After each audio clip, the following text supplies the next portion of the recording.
So, ladies and gentlemen, I have brought him back again, Mr. Simon Jokwiski. And today he's going to be actually discussing a subject that I have been kind of flirting with about moving and how your chart kind of may affect in the different places that you may move, especially the Varshaphal chart. And he's going to go into details of this chart. So, yes, sir. How Yes. can you help us here today? Well, as we were just talking about in our just before the podcast, moving can affect which subset of your karma you experience and how you experience it. And so you asked me, okay, but wait, if your karma is your karma, right? Wherever you go, you take it with you. And yeah, your karma is like a room, let's say, but if somebody farts in the room, you don't have to stay right next to them. You can walk to the other part of the room. I'm sorry to right? And as you walk to the other part of the room, you're still in the room, but you're not going to experience that negative smell as much as you would if you were right next to it. Yeah. So, and again, this is a stupid example, but in a sense, changing your locality doesn't change your fixed karma as per your horoscope, but it changes which subset of that karma you experience and how you experience it. So let's say you're running Rahu, and you have Rahu in the 8th house, and you're, natally, and you're close to where you were born natally. So you're going to experience Rahu as an 8th house planet. But what if you move just a little bit east or west? Then you can experience Rahu in the 9th house, where it would be significantly, perhaps, a better, at least from your perspective, a better experience. Or you could put Rahu in the 10th house, depending on where you move. So this is what I'm going to talk about today, and I'm going to talk about it also specifically in the context of Varshaphal, which is a little bit controversial. So let me get started here because we've got a few things to cover. Okay. So the basic principle. So before we start, Kapilji, would you give me a date, a birth date, and a time of a fictitious let's make up a person here. Okay, I'll give you July 8th, 1972. Perfect. And the time? 6:30 a.m. 6:30 a.m. The place? India, New Delhi. Boom. All right. All right. So here is our male or female. What should we call this person? Male. Male. So here's our guy. Okay. So we're going to use this fictional guy to and sort of work with his horoscope. And I'm sure there was someone born at 6:30 a.m. on July 8th, 1972. And if they're watching this podcast, this is for you. Yeah. Okay. So by changing where you live, you basically, as an upaya, you get to select which lagna, what you want your horoscope to look like. So the first time I joined a spiritual tradition, my teacher said, I asked him about astrology, and he said, listen, there's your horoscope. Now point to a house that you want to make your lagna, your ascendant. I said, can I do that? He said, of course you can do that. So I pointed, and he said, okay, now live like that's your chart. Okay, so if this person doesn't want Mars in the ascendant, maybe they want Jupiter in the ascendant, they can flip the chart just as an intellectual exercise. Or maybe they want Jupiter in the 7th house.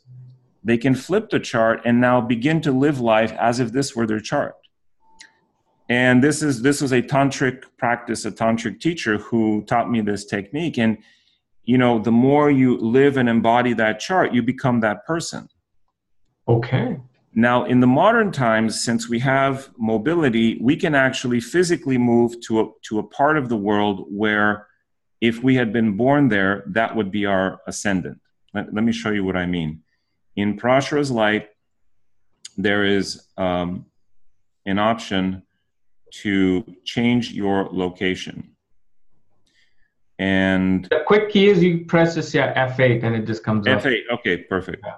See, I know you've worked with this. Yeah, a lot. All right, so now let's say we want to make this person's ascendant a Gemini, right? Yeah. Let's say we like this part better.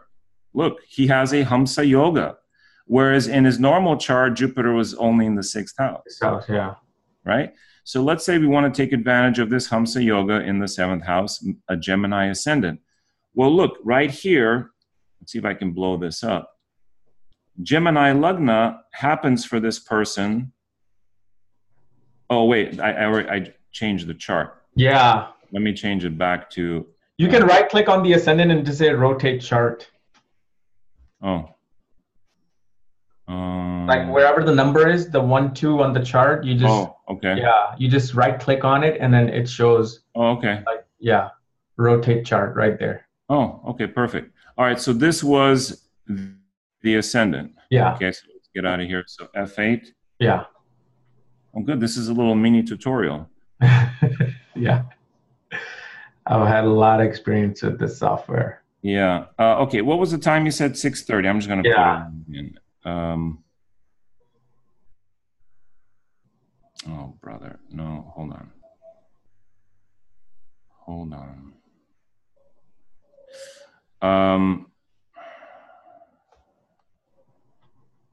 Okay, so this was the chart. Then we go F8. So a lot of your listeners will already be familiar with this principle. I'm going to take this another step in a minute, but I want to just review this. Okay, so now Gemini Lagna happens here for you in Dubai, right? This, you know, in Turkey and so on.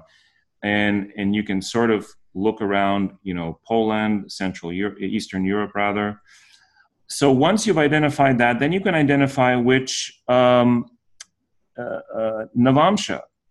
If you don't like your Navamsha, now this is a Navamsha with Venus in the ascendant. One of Sheshadri Iyer's primary principles of D9 interpretation is that Karako Bhava Nashaya, the principle of the Karaka destroys the Bhava, applies to the D charts. So the Karaka for love and relationships is Venus. He says, Dr. Sheshadri Iyer says that when the Karaka, Venus, is in the Lagna of a D9, it will act to block stable relationships unless it's in its own sign. Okay? So those who have Venus in their own sign, you're okay. But the Karka of Venus would then become the Karka of the 7th house, because it's the Karka of the 7th house. So, right, in the main chart. Yeah. So Venus in the 7th house of the main chart acts to create relationship problems. He brings relationships, and a lot of people are interested in you, but there's never that solid thing. You go through different relationships. Same thing with Venus in the Lagna of the D9. Because it's the Atma Karka of Navamsha. Because it's the Karaka for the Navamsha, correct. Yeah. And so in the D3, it would be Mars. So Mars in the Lagna, I have Mars in the Lagna of my D3, no younger siblings. Right? D3 is younger siblings specifically, but siblings in general. The D7 would be Jupiter in the Lagna of the D7. Would tend to create problems having children, according to Iyer's principle. Okay, now there are other principles that he has, but this is one of the important ones. So now look, this person has Venus in the ascendant of their D9. So let's say they're having marital problems, which, okay, they are, because they definitely have, They have not only Rahu in the 7th, but they have something that I term Moha Yoga, which I did a YouTube video on, which says that Rahu configured with aspects the dispositor. Aspects the dispositor, boom. Now, in addition, there is Punarbu Yoga, Saturn Moon here. In addition, Saturn is with the Venus, the Karaka. So yes, this person definitely has relationship problems. So you, sir, who were born July 8th, 1972, who are listening to this broadcast, this is for you. If you would like to change this heavy relationship karma, you may want to look at also changing the location and changing your Navamsha. So perhaps putting Jupiter in the Lagna of the Navamsha, right? Or Mercury, or just, find 5, 6, 7, 8, 9, 10, 3, 2, maybe an exalted moon in the Lagna of the Navamsha. So by changing your location, you can change the subset of the karma you experience in your lifetime, right? Pretty simple. Okay. So today I'm going to talk about a more minute principle, which is, and a little bit controversial principle, which is changing your location on your birthday. Okay. I had one question before that. Uh-huh. The tantric technique that you learn, that, okay, you become that. So are you trying to say that, okay, so if somebody has like Saturn in the 10th house in Capricorn, and they want that Capricorn ascendant to become alive, so should they like start acting serious, become very career oriented, dress professionally? And yeah, ask the question, how, as an astrologer, how would I look if I had this chart? What would I be like? How would I speak? What would my second house look like? What would be the things that I eat? And you begin to, you like an actor taking on a role, and we're all actors here in these roles, right? Yeah. Which is why we love movies, we love film, because life on Earth, Martya Loka, is it's an act, it's a play, right? And we're all on this stage. So it's not a big leap to say we can take on different roles. Yeah. So you ask, how would I act? How would I be? And then you take on that role. And this is the essence of Tantra, is transformation. Transforming yourself with the elements that you have been given in this life. And in practices like Bhuta Shuddhi, where you focus on the earth element. In my second book called Sex, Love, and Dharma, I walk you through this practice when a couple is making love, for example, to focus on each of the elements. So you start, say, with the earth element, and you focus on the hardness of your bones, what you're lying on. You focus on the smell, because grana, earth is smell. Mm-hmm. And then you move on to the water. You focus on the sweat. You focus on, the feelings and emotions, the chemistry, and so on. And this is Tantra. It's transforming yourself and focusing on different elements until you complete the 5-element exercise. Well, transforming your chart is no different. You focus on taking on the qualities of that different chart.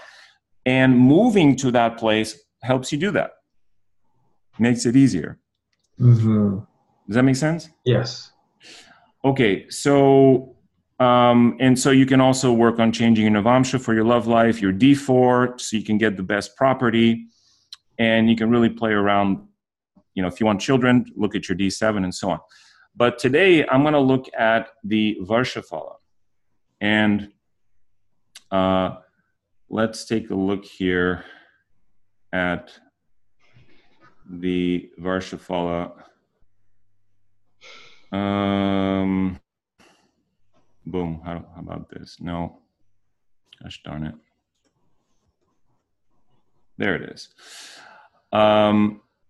So this is the Varshaphal for this person for age 46. Let's go to age 47. All right, so here it is for age 47. Now look at this. He's got debilitated Mars in the ascendant. So next July, this maybe is not the kind of chart he'd like to experience. So here's what I'm professing. This is a theory. This is not grounded necessarily in Shastra, because the Shastra says your Varshaphal is your Varshaphal. It doesn't matter where you are. In fact, in deference to Dr. KRSchannel, who wrote the book literally on Varshaphal, 2 books, I asked him as well. I said, Dr. Charak, does it matter where you spend your birthday? Because, as you know, the Varshaphal chart, which is your yearly chart for the year, is based on your birthday, and the in the specific time that your birthday is, which changes. So if this person is born at 6:30 in the morning, I guarantee you the Varshaphal is not going to be at 6:30 on July 8th, 2019. Will be different. It may even change a day, maybe 2020, based on the astronomy of when the Tithi, yeah, and when the sun lines up exactly to where it was in your birth chart natally. Yeah. So this person was born July 8th, 72. In 2019, if the sun lines up with the exact degree, minutes, seconds of his natal sun, it may be July 7th or July 9th. Yeah. Okay. But in any case, so that's the principle. So Dr. Chadak says, no, it doesn't matter where they spend their birthday. Varshaphal is fixed for the place of birth. Okay. And respectfully, I've played around with this, and I have found, at least in my limited practice, that changing where you are on your birthday can in fact, I'd like to suggest that it can in fact. I concur with that, because I already know, like, my last two Varshaphal were supposed to be really bad for me. But that's if I'm in India. Correct. But if I'm like, why it didn't happen? It even signified surgery. Nothing like that happened. But because I'm in US, and that too, where there's some other zodiac sign in the West Coast, Mid Coast, East Coast, it actually makes it better. You have a whole different Varshaphal, right? Yeah. And so I do believe in this. And I think also because when the Shastra was written many thousands of years ago, or conceived at least, that people hardly really know that people were just going to migrate in an airplane. And if they did migrate, it was 50 miles away. 50 miles, or even 100 miles away, which may not change the Varshaphal. Yeah. You need to be 1,000 miles away maybe to move a couple of miles. So this is what I'm professing these days. And so the way to take advantage of this principle is, here's the rule. You have to spend at least a minimum of 24 to 48 hours in the place you're going to be before your birthday. You don't just land there and it's my birthday. All right, let's go. Yeah. Right? You want to spend at least a sunrise and a sunset there. Ideally, it would be good if you spend more than that, but 24 to 48 hours, you want to be there when the sun rises on that day.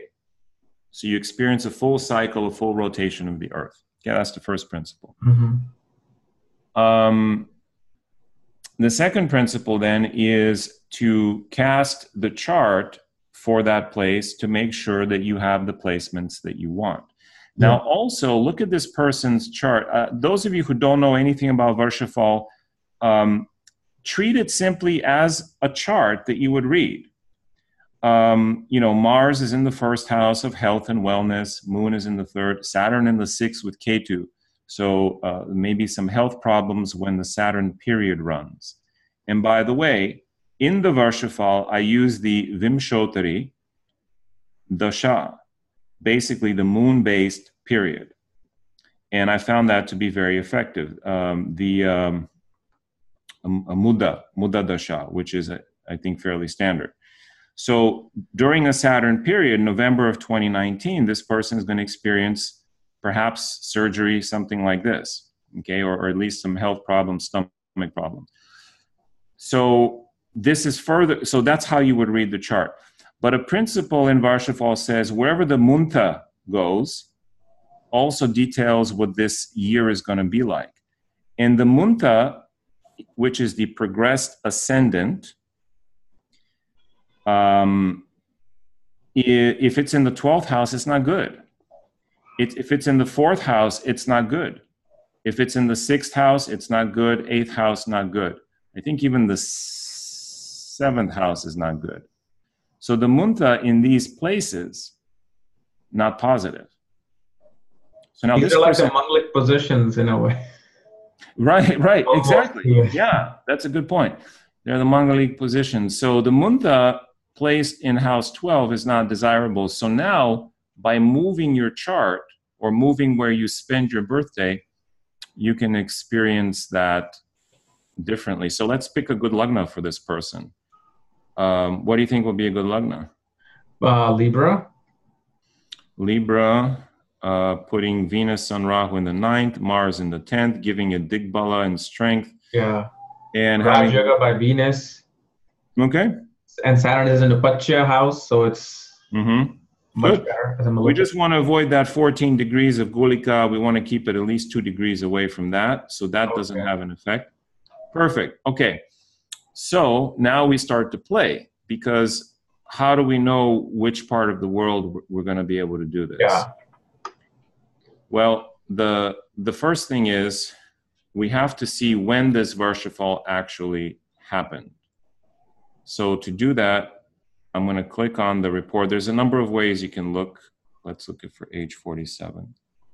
So he's running 46 right now. He's going to be 47 next year, right? So we're looking for next July for this person, because his Varshaphal already started. So wherever he was, it's in play. We can't change that. July 9th this time at 7:24 a.m. I believe. Yeah. Boom! You see that? So 7:24. Let's just say 7:25 a.m. July 9th is his true birthday, not July 8th. All right, so now we're going to take that and convert it. Where do we want to send this person? To a Libra place. So Libra place is going to be, fairly a good distance from his birth. Yeah. Let's just say Los Angeles, California. Okay. All right. Now, we're going to have to cast a new chart. Yeah. Do you remember? Oh, what was the... F8? 758? No, F8. Oh, what were you trying to do? What was the data here? Oh, July 9th, 758, yeah, right? yeah, so yeah. July 9th. Okay, so we're going to cast a new chart. This is Varsha 2019 for this gentleman. July 9th, 2019 at 7:58 a.m. Yeah. Right? In Delhi. Yeah.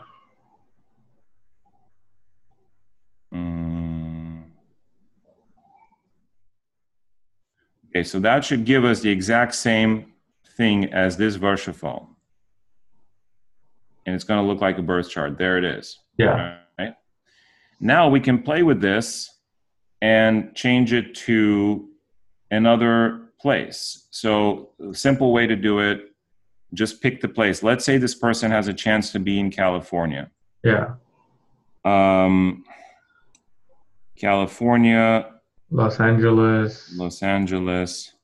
Now, we're going to have to mess with the time zone. Time zone is 8. So that's 13 and a half hours behind. Okay. Okay. So we're going to do a little, we got to have to change the time. So 7:58, I'm going to get my piece of paper. Oh, you're taking like as they were to be born. Yes. At the same time in California. Correct. Okay. So here's what I'm going to do. Let me do this on the screen.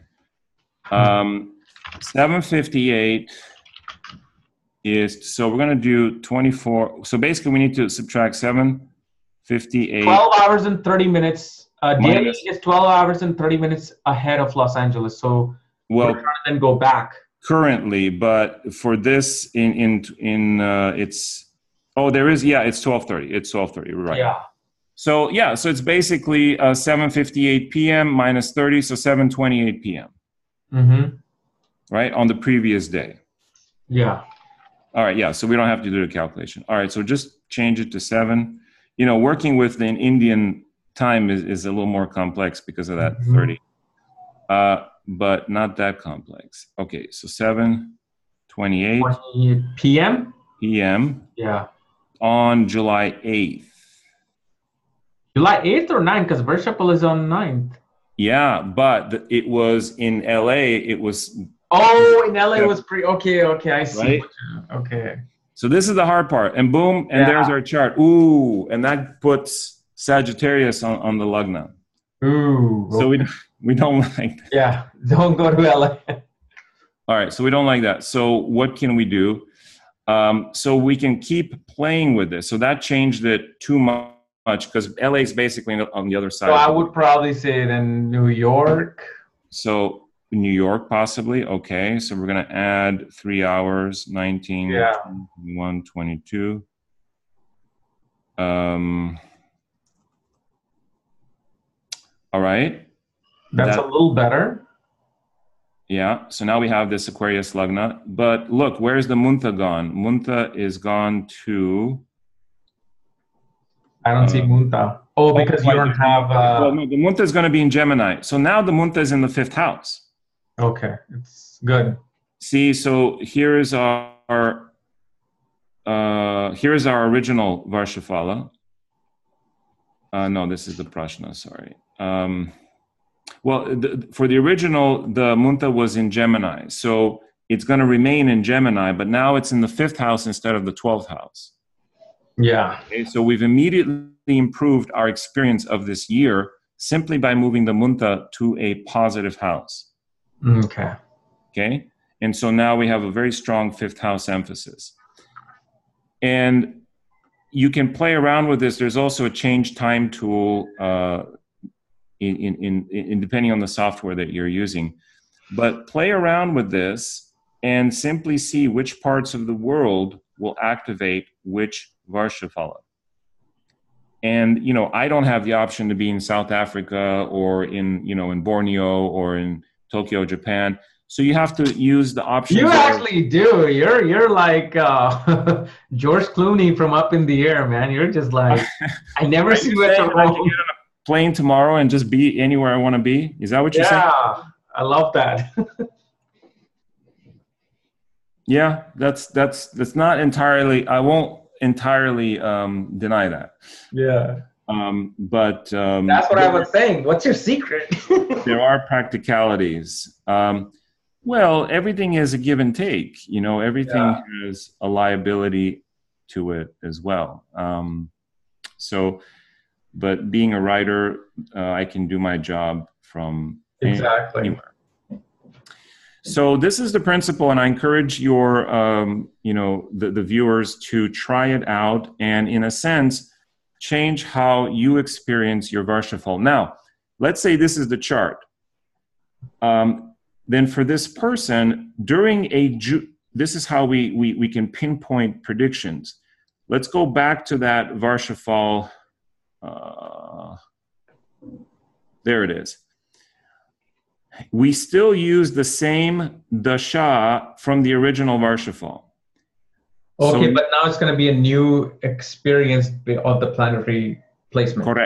Correct. So now, during Saturn, we changed to Saturn being in the 11th house.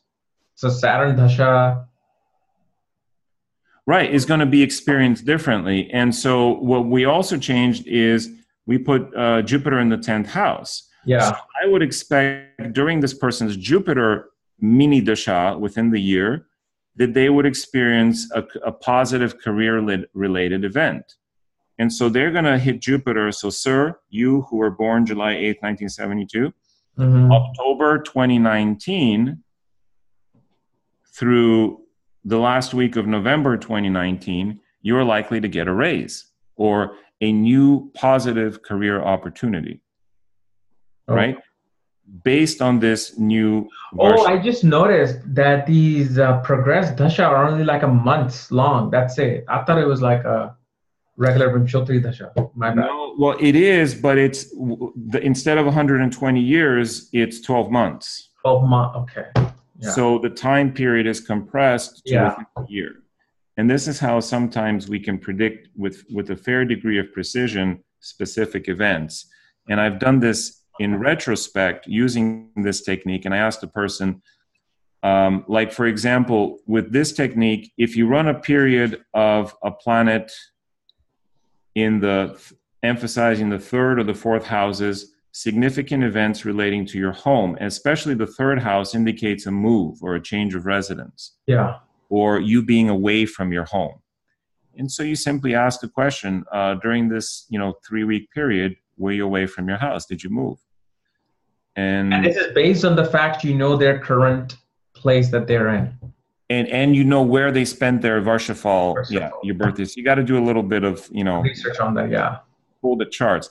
There is other software that will allow you to pull the Varshaphal for a different place in time. So I encourage listeners to, look around, do their research. This is the software I prefer, so I just do it, by hand. So if you run the period of a planet in the third, a move. If you run the period of a planet in the fifth, well, something related to children. Yeah. If you're on the period of a planet, so it's very simple. You don't have. See, in the Varshaphal technique, there's Ittasala yoga, there's Ishraf yoga, Manal yoga, and all these different yogas, and they still apply. But from the very simple point of view of, look, Jupiter's in the 10th house. Something related to career is going to happen. It's a benefic. With this technique, do you then also pay attention to, those planetary lines that are happening, where they're at during the Varshaphal? Does that add any flavor to it, or is just yeah, but it's too much detail. So you're talking about astrocartography. Yeah. And so, yes, astrocartography still definitely plays a role, and I would consider it in the context of your birth chart. Where are your positive lines? Where are your negative lines? And for those of you who are listening and maybe don't have much experience with astrocartography or have some, also for astrocartography, do include the invisible grahas, Uranus, Neptune, Pluto, and Chiron. Chiron is it's a dwarf planet just like Pluto. And believe me, if you put people on a Pluto line, they will feel it 80% to 90% of the time in a negative way, feeling out of control, feeling overwhelmed by their environment. Put people on a Chiron line, they will have health and health crises. Unless they're a healer themselves, then it's good to be on a Chiron line. So the reason I say use the invisible grahas, because the inventor of astrocartography, Mr. Jim Lewis, sorry, I just hit the mic there. Can you hear that? Yeah. Testing, 1, 2, testing. Hello? Yes, you're working. It's all right. Working. Mr. Jim Lewis was a Western astrologer, and we, out of respect for him, you use all those grahas because that's how he put it into play. And the fact is they work. On my Neptune line, I met 3 of my gurus who would become my most influential teachers. On my Neptune line, Neptune rules mysticism, transcendence. 4, probably more. Life-changing teachers. Was Neptune easy for me? No, it wasn't easy. You cannot make money on a Neptune I've got a Pluto line right in the middle of India where I was born. Like the city that I was born in, Pluto is right there. Tough, man. That's why I haven't been back for 25 years, 26 years now. Too much patriarchal opposition to your point of view, to your lifestyle, just feeling feeling overwhelmed by the powers that be. Exactly. Screw that. So these lines definitely have an effect. Neptune, absolutely great for spirituality, horrible for money. Chiron, great if you're a healer, terrible if you're not a healer, and you're going to experience some healing crises. Pluto, power struggles. For women especially dangerous because men will want to overpower you, or people, circumstances, the environment will want to overpower you. Not good. What about Sun, Moon?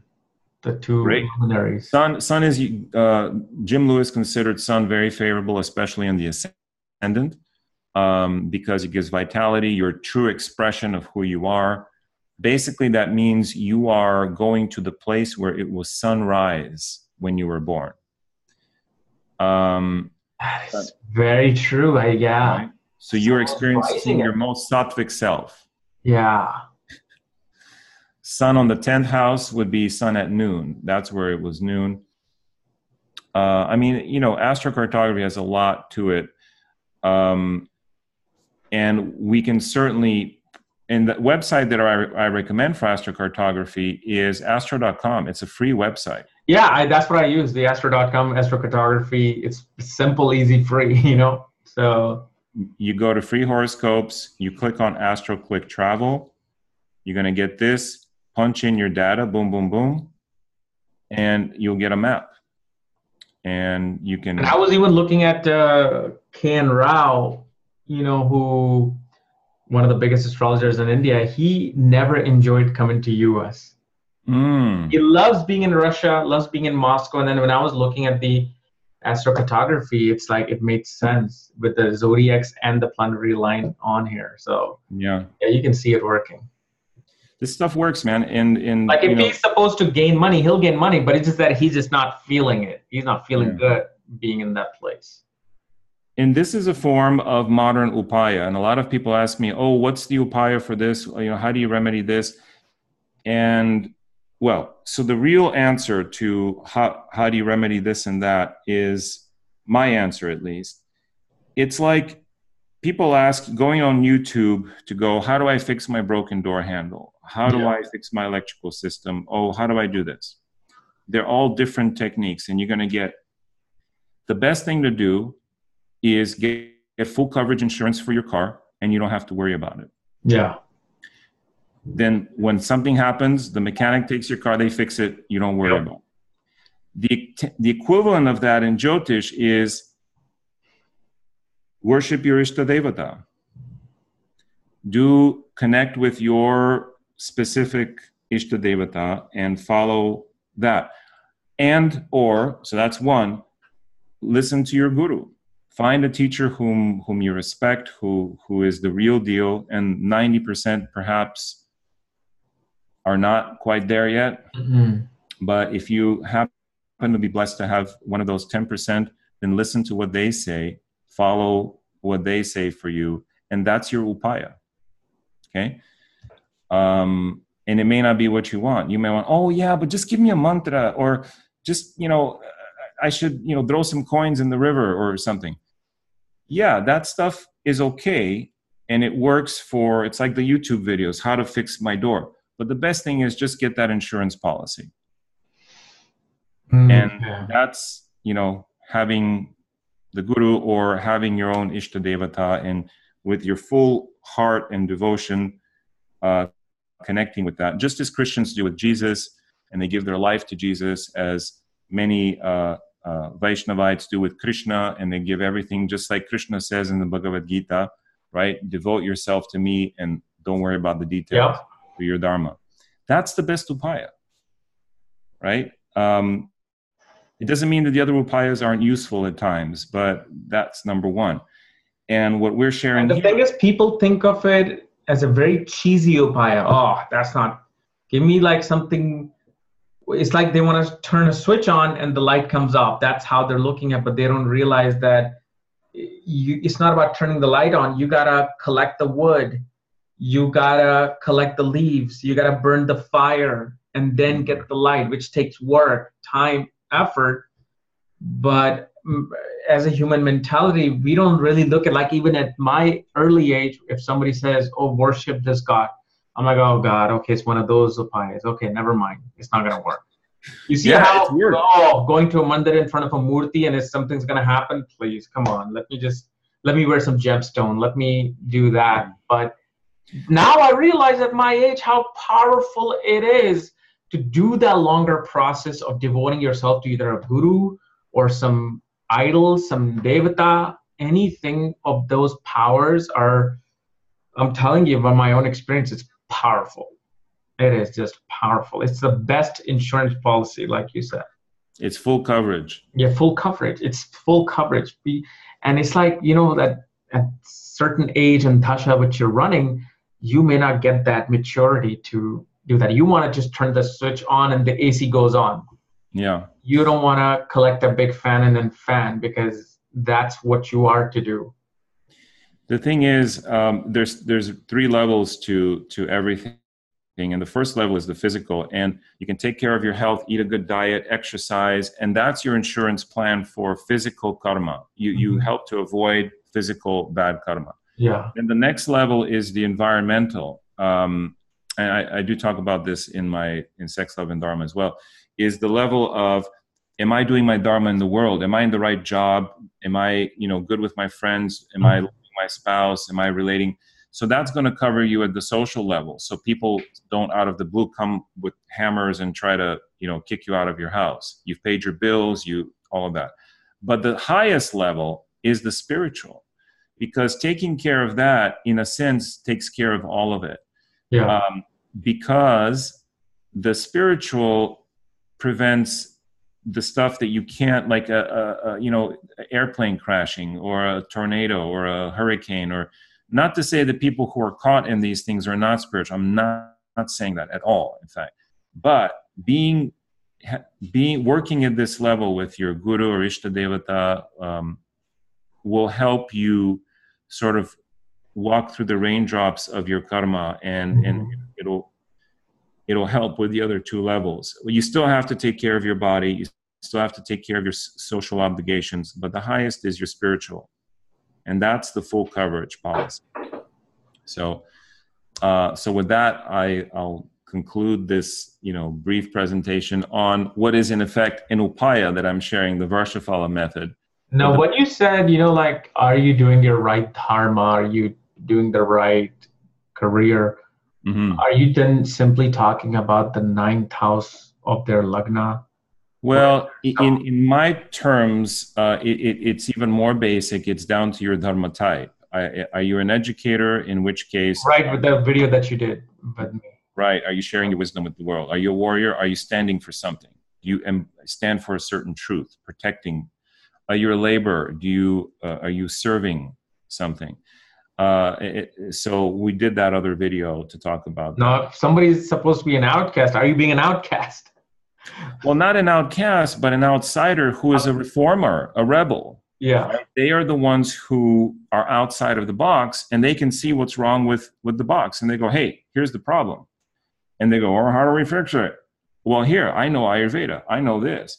It's like the cook that took steak and sushi and put them on the same plate, East and West. They fused two systems that before were separate. That's what the outsider does. Exactly. Okay. Thing. Great. So thank you so much, Kapilji. I actually have to run here in 2 minutes because I have a client to work with. Absolutely. I appreciate you fitting me in. Yeah. Do you have anything coming up that people should know? I do, as a matter of fact. Thanks for reminding me. I forget. My 4th book, called The Dharma Method, is coming out in, this is mid-October of 2018. And it is a small, concise book that summarizes all of the spiritual teachings that, in essence, I've received and sort of tried to digest into a very concise, practical manual. Okay. And, how to build sattva, purity in your life, and very simple, easy techniques that anybody can do. And it's called the Dharma Method. Dharma Method. Okay. And where will it be available?